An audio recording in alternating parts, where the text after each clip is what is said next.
Hey folks, how you doing? Happy Monday, March 24th, 2025. Unbelievable. Coming to you live from the north of Israel here, where it is a sunny, blue sky day. There's a lot of stuff being moved around at the moment. There's, of course, war happening on multiple fronts here in Israel, in Gaza, in Judea, Samaria, on the Syrian border, up in the Golan Heights, and in some parts of southern Syria as well, and in Lebanon, where Hezbollah is still saying, "Oh no, we didn't fire those 3 rockets at you," because they're obviously petrified of what Israel's direct response would be if they claimed responsibility for that attack. Meanwhile, the Lebanese army is investigating who might have actually shot it. Because remember, like I told you guys yesterday, it's not just the Hezbollah up there. You've also got Palestinian Islamic Jihad, PIJ. You've got old PLO forces. You've got old PFLP forces, PFLP GC forces, DFLP forces, and a number of other groups that are there. Foreign affairs for, and you got Hamas up there as well as Hezbollah, obviously. It's like a breeding ground for terrorists, unfortunately, because there are a lot of good people in Lebanon who do not want any part of this war.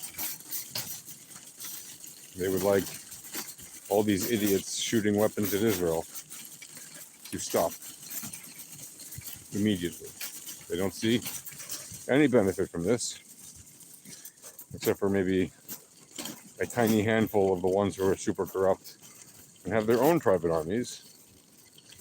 And I don't mean the Amal militia, I mean like private armies to protect individual families who are extremely rich and well connected. And they're still engaged in extremely corrupt trade around the world. But they are an absolute tiny number compared to the vast overwhelming majority of just regular everyday Christian Lebanese who just don't want anything to do with this. And by the way, also, an enormous number of the Muslim Lebanese who also don't want anything to do with this. These people have already survived through a couple of different civil wars, each of which lasted many years in the last several, number of decades since like the 70s. And they don't want anything to do with this, right? They're sick and tired of it.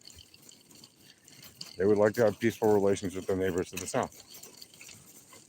They're sick and tired of having to worry about external influence coming to destroy pieces of their country. And I get it. Right? And it has to be said again and again. Israel is not at war with Lebanon or the people of Lebanon.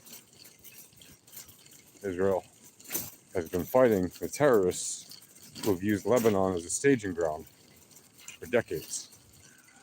Currently, that means mostly Hezbollah, because they're the biggest, most powerful force in Lebanon right now. They're still considered, even though they took a year of battering from Israel's retaliatory attacks and several months of very serious direct attacks, they are still considered to be the largest fighting force in Lebanon in terms of on the non-Israeli side, right? Obviously, Israel is the largest fighting force in Lebanon, but not all their soldiers are in Lebanon. But they have the most kinetic capability. But in terms of, Arab or Muslim forces targeting Israel. Hezbollah is the force majeure currently operating in Lebanon.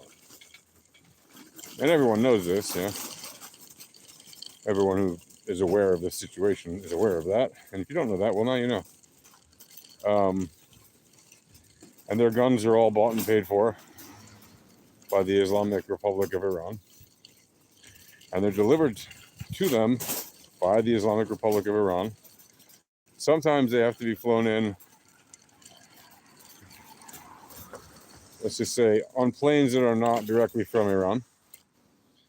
They use correspondence planes, etc. They fly in incognito. Sometimes they fly in as diplomatic cover. So, technically they'll fly in whatever cargo is on a plane and say it's all part of the diplomatic attaché case of Iran, and therefore Lebanon cannot open it to inspect it. But usually they don't need to do that, because usually Lebanon just lets them import whatever they need to import. Recently they did stop one plane full of cash. I think there might have been some weapons, I'm not sure, but there was definitely a lot of cash. And the Lebanese said, no, you can't bring this in, because we made a deal with the U.S. That's not what they said, but it was implied. They made a deal with the U.S. And so they couldn't bring it into the country. And it was stopped at the airport. And the Lebanese got a lot of praise and credit for that in their papers. And Hezbollah got very upset about it. And Iran got very upset about it. But there was nothing they could really do, because after all, Lebanon has sovereignty over its own country, and they said, no, you can't bring this in. And of course, everyone in the West was like, yeah, you see how they're doing a great effort to stop all the bad things? Well, if only stopping one plane load of cash was a great effort. Unfortunately, they fly in many planes full of cash for the Hezbollah, and they fly in many planes full of weapons for the Hezbollah. So yes, stopping one plane is good, but it's literally a drop in the ocean. So to pretend like it somehow solves anything, when it literally does not, it's very telling of the theater of the so-called conflict. It's very telling of the buffoonery that happens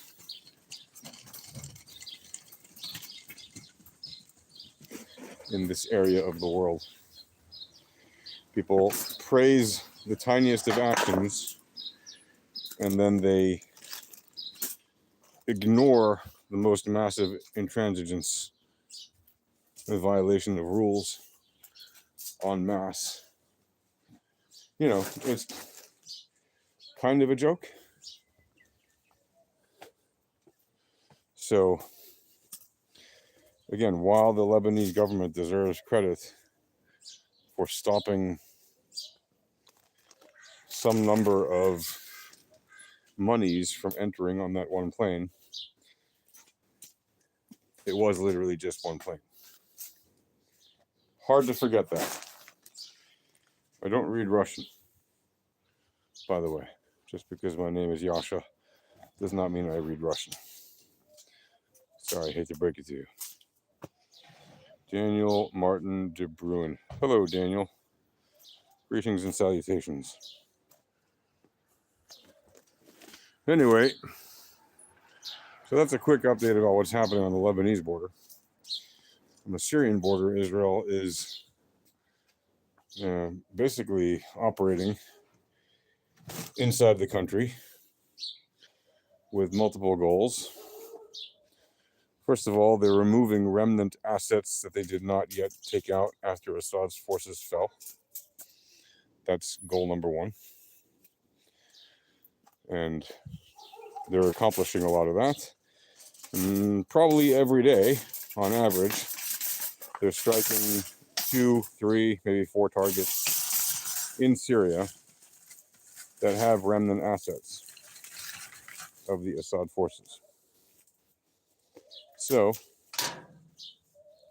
what they're doing is they're literally flying bombing raids with their airplanes in order to take out the military bases where the remnant assets are, right? Like the storehouses, warehouses that were abandoned, full of rockets or heavy guns, things of that nature.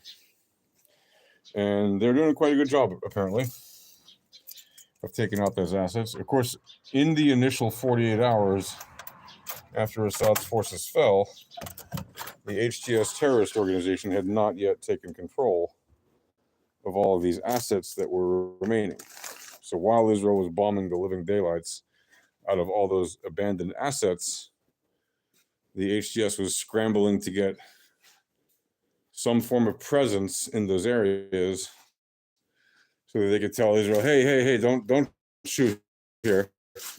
We have people here. Don't start a war with us. Well, Israel has taken steps to make sure that when they are attacking with their bombs, the people who are protecting the area know, because jets are very loud. So they have made it very clear, we're not going to not attack these places just because you stationed a few jihadis in each place. Okay, we're very glad Assad is gone. Yay for you for overthrowing Assad. But on the other hand, from a purely selfish point of view, Assad provided a sort of uneasy stability that Israel could calculate. Now with HTS, we have a very volatile instability. We have a new civil war sparking up in Syria between jihadis and old Assad Alawite forces. So while Israel is certainly no fan of Assad and will not miss him in any way, shape, or form, it cannot be denied that while he was there, he was keeping the jihadis at bay.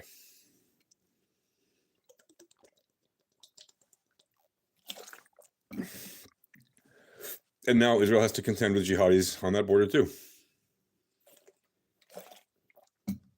And even though he was providing effectively conduit services from Syria to Lebanon for Hezbollah, and he was getting service for 12-year civil war,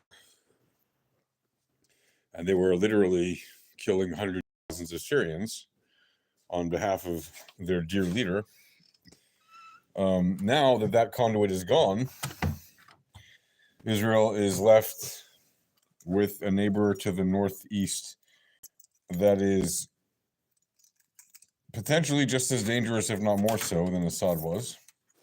Certainly in terms of brutality and what they do to their own people, let alone what they would do to a country like Israel, which they clearly consider an enemy, despite all their fake platitudes to the contrary. Remember, jihadis are instructed to lie. So when they tell you, oh, we don't want to fight Israel, we have no problem with Israel, they're lying. There is no such thing as Islamic jihadis who have no problem with Israel. That's not a thing that exists. They're Islamic jihadis. They want all of Israel to be Muslim. They want it to be part of a caliphate. And they will tell you that in Arabic. But when you speak to them in English, especially if you have a camera turned on, they will lie to your face and they will tell you how much they want peace. Now, of course, I'm not saying that the average Muslim in Syria is a jihadi, because of course that's not true. I'm saying that the jihadis are now in control of Syria, because that is true. And those jihadis will lie and say anything to advantage themselves, and they will not tell you what they actually want to do, right? They are going to continue lying, and they're going to continue spreading this information. And anyone that takes what they say at face value is a sucker, for lack of a better word, because there is no better word for it. you're a dupe. You're an idiot, really, if you believe what a jihadi tells you when it comes to his ambitions and his plans for what he would do with Israel if he could.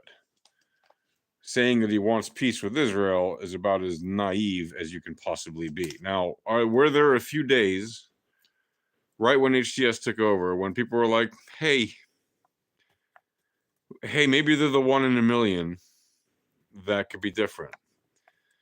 The hope was alive, yeah?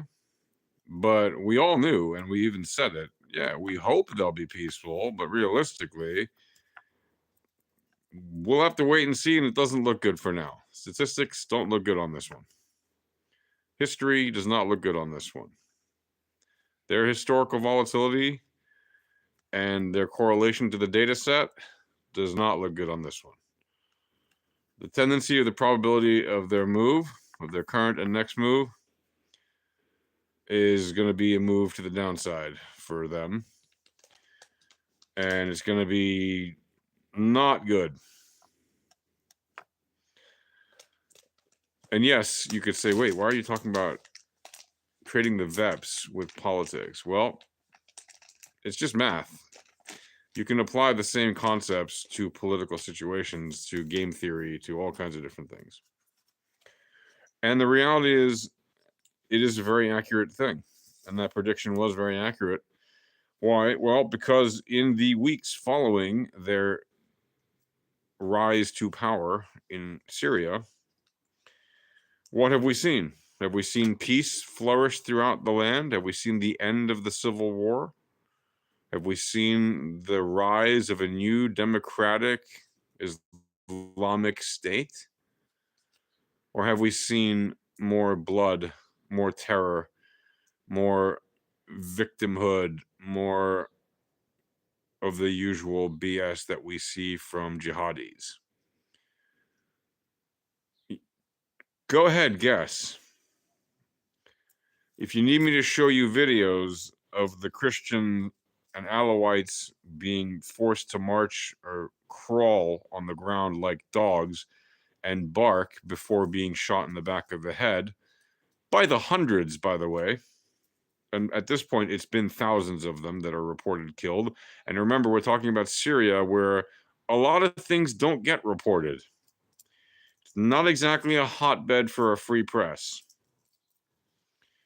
Well, we've seen more and more bloodshed, and we've seen the Alawites fighting back. And obviously, I am not shedding tears over Alawites who are part of Assad's regime, who were doing more than just doing their job,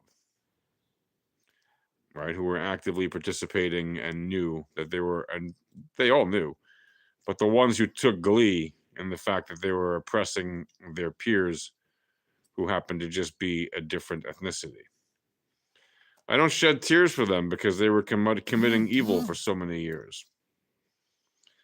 But on the other hand, I don't think that they should be tortured, and I don't think that they should be murdered in brutal and disgusting ways, in barbaric ways. I don't think that they should be dehumanized and then executed.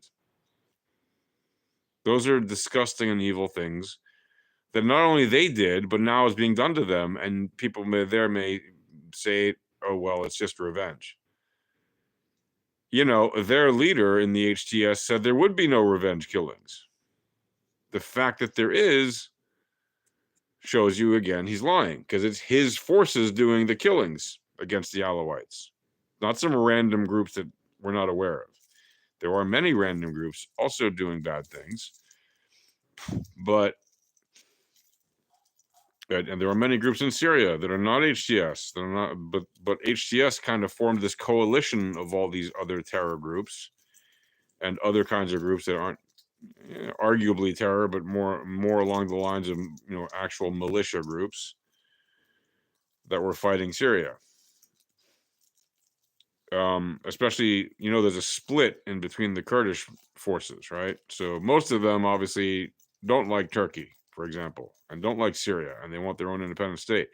But some of them are more accommodating, let's just say, and they're willing to play along, and they're willing to, For example, take up arms in a coalition, etc. Anyway, so yeah, so it's not the Kurdish people doing the mass murdering of the Alawites in Syria. It's the HTS, and everyone knows it, and they don't pretend to hide. They don't pretend to say otherwise. Like, they literally video record their own crimes because they don't view them as crimes. Right? They view it as liberating the land of the infidels and of the blasphemers and all this religiously, ideologically perverted nonsense. Right? Now, some people will say, but Islam is like that.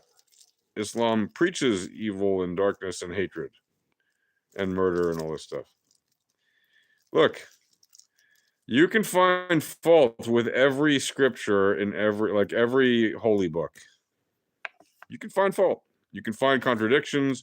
You can find vile passages. I can also point to the Quran and say in the beginning of the Quran, before the Jews of Medina rejected Islam and rejected Muhammad, the things that were written in the early parts of the creation of the Quran were very favorable towards Jews. Right? He called them a light unto the nations, the guiding light, and said many other things about them. And he said he told his people he was going to go to Medina. He was going to live among the Jews for the purpose of helping to convert them and help them essentially elevate the quality of Islam, his new religion. Because until that point, the only people he had convinced to join his religion were basically warlords and criminals, ruffians, right? And because he promised them that he would, he was the prophet and that he was bringing them a conquesting religion that would conquest the world in the name of Allah. And so the warlords and ruffians and criminals and thugs and all these guys, they were down with that. They're like, oh, cool, we get to be early investors in this crazy religion that's going to be violent and take over the world just the way we like it. Well, the Jews of Medina, by the way, the word Medina in Hebrew is Medina, which means state.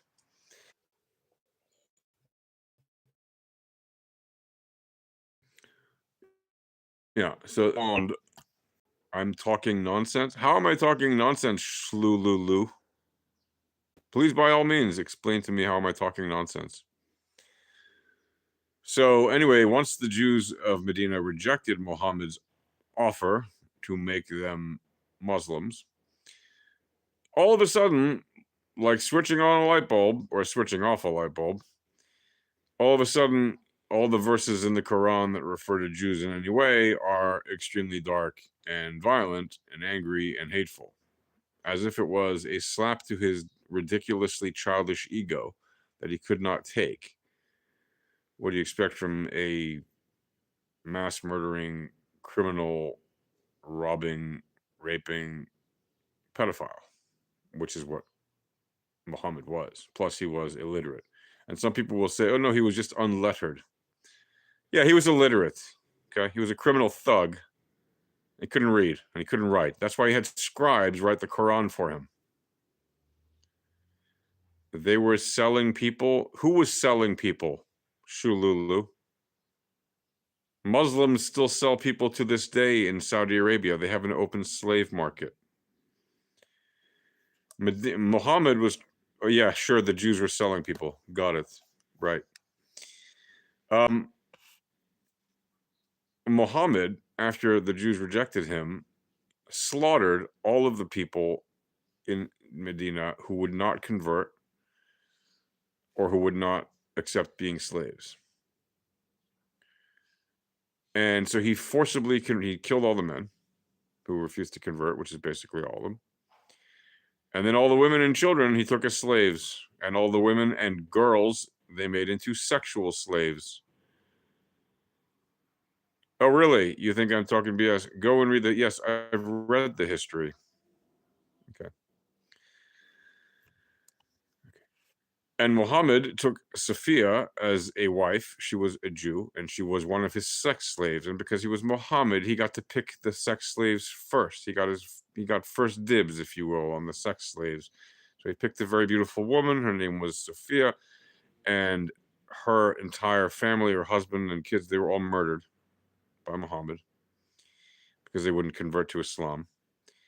And he took her as a sex slave, and she was brutally abused for a very long time. And she was a sex slave until she died. A long time later. Oh, really? That's not true. Okay, sure. You can go read about Sophia. It's a well-known thing. Unfortunately, it's not talked about enough.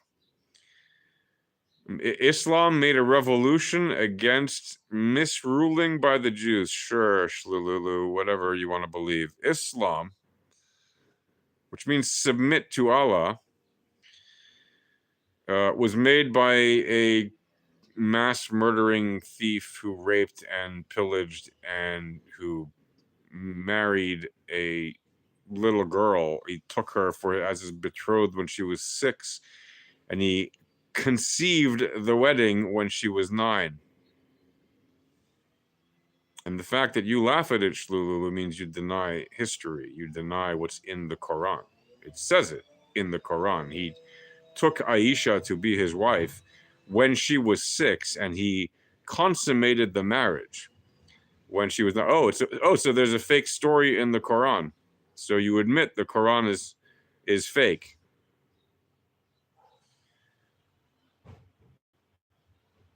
Ice Cream Man 1337. You seem pretty interested in this. Got anything to admit? What do you have to admit? Who are you talking to, Ice Cream Man? Show me where in the Quran. You don't know where in the Quran is the story of Aisha, and you come here claiming to know what is true and not true about this topic? Go read the Quran. Oh, really? You don't know where it says that he took Aisha at that age? Okay, well, I guess you haven't read the Quran then. You can Google it. Did you know that? You can Google it. You'll see. You can Google the actual Quran. You will see the entire thing. It is available for free. Proof it. Why should I? I can't on this camera show you my screen that proofs it, as you would say. But you can Google it. If you want, I will show you. Show up for the next live stream, and I'll have it handy somehow. Maybe I'll print it for you or something. And if you don't know the story of Aisha, you are the only issue with being an ignoramus about Islam is if you defend Islam while you were ignorant about it. To know some kind of truth when you don't.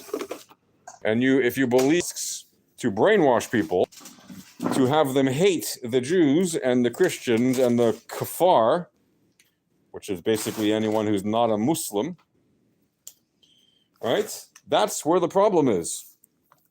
No one has a problem with Muslims being Muslim,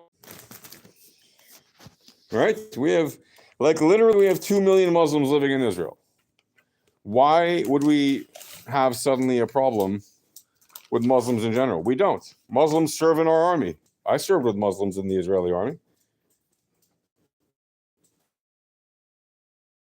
Serve in our government, which is the Israeli parliament. There are Muslim doctors all over the country. In fact, very often when I go to a doctor, it's a Muslim who treats me, an Arab Muslim, sometimes an Arab Christian, sometimes a Jew, sometimes something completely different, right? We don't have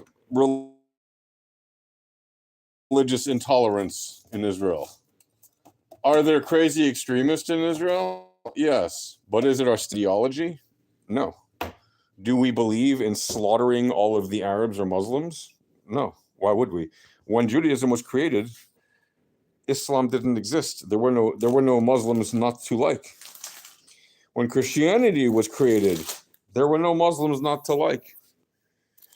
It took Muhammad and his evil ways to create Islam and make it into a religion of hate, which is exactly what he did. He did not create a religion of peace. He created the religion of hate. And you can say, oh no, Islam is the religion of peace. You can say that till the cows come home. The only reason you believe Islam is a religion of peace is because you believe when the entire world is Muslim, then there will be quote unquote peace under the unifying flag of Allah. That's not peace.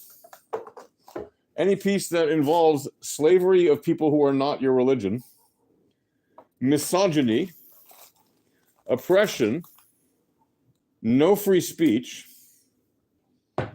following the edicts of a crazy murdering, rapist, thief, and slaver and pedophile like Muhammad was. Anybody who wants to live in that kind of society is not looking for peace. You can call it peace till the cows come home. In fact, you can call it peace till the pigs come home. It's not peace. It's violence. Islam is violence at its core. Those who are not religious Islamists and have enlightened themselves to the fact that they need to modernize their view of the world, just like the Jews did, by the way, and just like the Christians did, by the way. Yeah? The Christians were once pretty violent. The Jews were once pretty violent. They both reformed their ways. They both had a dark age and a period of enlightenment. In the Jewish case, it happened to be a very long time ago. It still happened. And in the case of the Christians, it happened 1,500 years ago, 1,000 years ago. And it took them a few hundred years to get through it. But they did. They had eventually an enlightenment and then a renaissance, or renaissance, as we say in French. And now the Christians, slowly but surely, over the last several centuries, have become a far more tolerant and peaceful religion compared to Islam and compared to what Christianity was before. And God bless them for it. And that's why, even though in the 20th century there was still quite a lot of violence by Christians against Jews, notably the Nazis, who were Christian, right? And people like to say, no, the Nazis were atheists. No, the Nazis were not atheists. The Nazis were Christian. Okay, they had Christian sayings on their belts. They made a deal with the Pope. They were Christians through and through. But the point is, Judaism and Christianity both had their wonderful beginning of periods in time. They both had a kind of a golden age. They both eventually had a downfall. They both eventually had a dark age. They both eventually had an enlightenment of sorts. And they both eventually had a renaissance. And then they both eventually had a period of reform. And they both have progressed forward into a world in which they are copacetic with other people. And that means that Jews don't have to fight the world. Right? We don't have to fight against all the religions. We're just, and even when we were having our quote unquote dark age, Jews were never trying to fight all the religions. We were fighting the ones on our borders that we did not like, which was still wrong in many ways in terms of what we did to them. Right? I'm not going to sugarcoat it. I'm not going to lie to you and tell you no Jews are perfect. We've never done anything wrong, because that's just not true. Right? We are a people, and people make mistakes. The trick is to learn from your mistakes. And unfortunately, Islam is still in a state of existence where they have not really learned from their mistakes. And they're still repeating them. And it's a problem for many obvious reasons, not the least of which is the fact that they are causing a blight on the world in terms of darkness. It is hard for the world to get to a state of peace. It is hard, and not that I'm some idealist who believes that we will ever all be in a state of peace, although that would be nice, and that is certainly a noble goal and one worth striving for. But even to a state where there is far, far, far less conflict, We are far away from that. And Islam, at the moment, if you look at the planet, is the number one source of conflicts on this planet.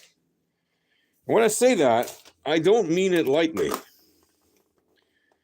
I don't mean that Muslims are all to blame for this, because they're not. The vast, overwhelming majority of Muslims are peaceful people. Let me be clear. The vast, overwhelming majority of Muslims are peaceful people. They want peace, just like you, I hope, want peace. Certainly like I want peace. They want peace. And they want real peace. They don't want misogyny. They don't want oppression. They don't want to enslave people. They want peace. They want to live in peace. They want to work in peace. They want to just have their peace, not have trouble all the time. The problem is that these relatively percentage-wise, but not strictly or so, of Muslims who consider themselves to be extremists are still more than 100 million people. Right? If there's 1.5 billion Muslims on Earth, 1.4 billion Muslims on Earth, some say it's 2 billion, who the hell knows? It's not like there's an exact census of it, but all right, one to one, between 1.4 and 2 billion Muslims on Earth. It's a massive number. Among 57 countries, of which 22 or 23 are Arab, and the other 30-something are not even Arab countries. Did you even know most Muslim countries are not actually Arab countries? Right? And most of the so-called Arab countries are also not Arab countries. They're countries that have been, quote-unquote, Arabized when they were conquered by Arabs. But they are not actually Arabs. The Arab armies from Arabia that went to different places Arabized the lands they conquered. But they didn't make those people Arab, except by raping their women and forcing them to have children. In that sense, some of them became genetically or ethnically Arab, or a blend thereof. None of them are pure Arab, right? At best, they're half Arab in the first generation. And since then, as they've diluted back with their own populace, they have far more of their own real ethnic DNA than they do of the Arab DNA. But in any case, even if you were to say, okay, all these Arab nations or nations that were conquered by Arabs are Arab nations, okay, still the majority of Muslim nations are literally not Arabs.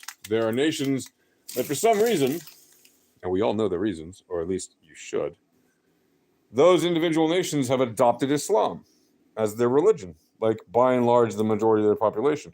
Now, why would a majority of a population of, say, some country you've never even heard of, or you may have heard of it, because hopefully you're good at geography, some country that a lot of people have not heard of, even though they should, like, oh, I don't know, the world's largest Muslim country, Indonesia. Believe it or not, many people in the world are so ignorant they've never heard of Indonesia. Indonesia is not an Arab country, but it's a Muslim country largely, right, for the most part. Why would a country like Indonesia become Muslim? Think about that for a second. Do they have a long and storied tradition of peace and freedom and equality in Indonesia? Do they have a long and storied tradition of free press, free media, free speech? Do they have a long and storied tradition of innovation and contributing not culture, but to sciences? The answer to all those questions is no. Yes, and I know there's innovative doctors and researchers in Indonesia. I've worked with a bunch of them. And I know that many of them are Indonesian natives. Like I said, I've worked with a bunch of them. But they are not a scientific hub of the world. And if you think they are, well, you're ignorant. Okay? Indonesia is a country that, well, frankly, suited Islam for Islamification. And that is exactly what happened to Indonesia. They got Islamified. As did practically every country that became Muslim that isn't an Arab country, which again, or most of the Muslim countries, they're not actually Arabs. Not that that matters, by the way. I'm not saying that to point out anything about that matter. What I'm saying is, it's interesting that a majority of the countries that are actually that identify themselves as Muslim ethno-states, where they are supremacists in those states, and they believe that Muslims are better than everyone, and they believe that everyone else is underneath them, and they believe that everyone who's not a Muslim should either be their sexual slave. What is it with the sexual slave? They're really quite perverted, aren't they? Or should pay them a jizya, or should convert, or should die. And they should pay them a jizya and live as dhimmis, by the way, not just pay them a jizya, which is also a disgusting sound word in English if you say it when you relate it to all the constant disgusting things that these people are constantly thinking of. Like the whole concept of the jizya is just nasty. You're going to tax people and humiliate. You're going to tax them in a certain way in order to humiliate them, and you're going to issue other edicts against them in order to humiliate them. And then you have the audacity to call yourself the religion of peace. Like, the hypocrisy could not possibly be greater. The lies could not possibly be greater about when you call yourself the religion of peace. Islam is the furthest thing from the religion of peace. Islam is the religion currently destroying any chance of peace on planet Earth. And I'm not saying this to hate on Islam, if you've been listening to what I'm saying. Because I told you the vast majority of Muslims are not Islamic extremists. They do not believe in the crazy literal sense of the Quran. Just like the majority of Jews do not believe in the crazy literal interpretation of the Torah. Just like the Christians, the majority of them do not believe in the literal interpretation of the New Testament. Right? Christianity, Jews, and most. The problem is, Islam as a religion is still in its dark age. And it will take some time until it exits its dark age, has an enlightenment, has a renaissance, has a reform, etc., etc. And we don't have time for that. Partly we don't have time for that because that's going to take literally centuries. And another part of the reason we don't have time for that is because of the power of the individual, which has been known for decades and written about for decades. The individual has so much power now, for good or for bad, that an individual now can cause so much damage, right? And possibly, if an individual has the worst kind of weapons available, weapons of mass destruction, a person could do more damage than entire nations used to be able to do. Right? All it takes is one dirty bomb, or a bunch of guys with a bunch of dirty bombs, to wreak havoc on an entire country, or maybe more. All it takes is one guy with somehow a high-grade weapon of mass destruction to cause an entire nation to suffer an act or a series of heinous acts reminiscent of what happened in Hiroshima and Nagasaki, and not for the same reasons, as in to stop a war, right? But rather to just cause bloodshed and mayhem in the name of some false prophet. At least that's how I view him. And you can say, well, Muhammad's the real prophet. Well, maybe he is, maybe he's not. I don't believe in Muhammad. I call him a false prophet because to me, that's what he is. Why do I think that? Well, because I don't believe that taking 6-year-olds as your bride is something that a real prophet of God would do. I don't believe that raping and pillaging and looting and murdering and dehumanizing people because they wouldn't convert to your insane religion. Yeah, I don't believe that those are good values. And those are things that Muhammad did. And those are things that he bragged about. and had his scribes write about him, as in, hey, look at the misdeeds I've done. Here are some of the grotesque things I've done. Cherish me, I am your prophet. And yes, I said prophet. And you know why. So, again, I say this with no hate. None whatsoever. Right? I want peace. I want peace with the Muslims. I want peace with the Arabs. I want them to stop fighting against the Jews for no reason. I want to remind the Arabs that many of you are in fact Jews. You were Jews whose great-great-great-great-great-great-great-grandparents were converted or were raped or both, who may have been even sexual slaves if they refused to convert, right? Or who were dhimmis for a long time until they finally accepted to convert. Many of you are Jews, right?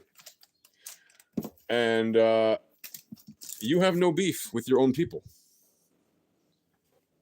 And we have no beef with you. The only beef we have are with the crazy ones who willingly use violence as a means to an end on purpose, targeting innocent civilians on purpose.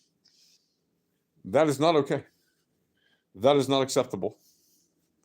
The people of Israel will certainly never accept that. And the people of the West, who still uphold Western values, which are, I remind you, Judeo values, which is where Judeo-Christian values come from. Yeah, they come from Jewish values.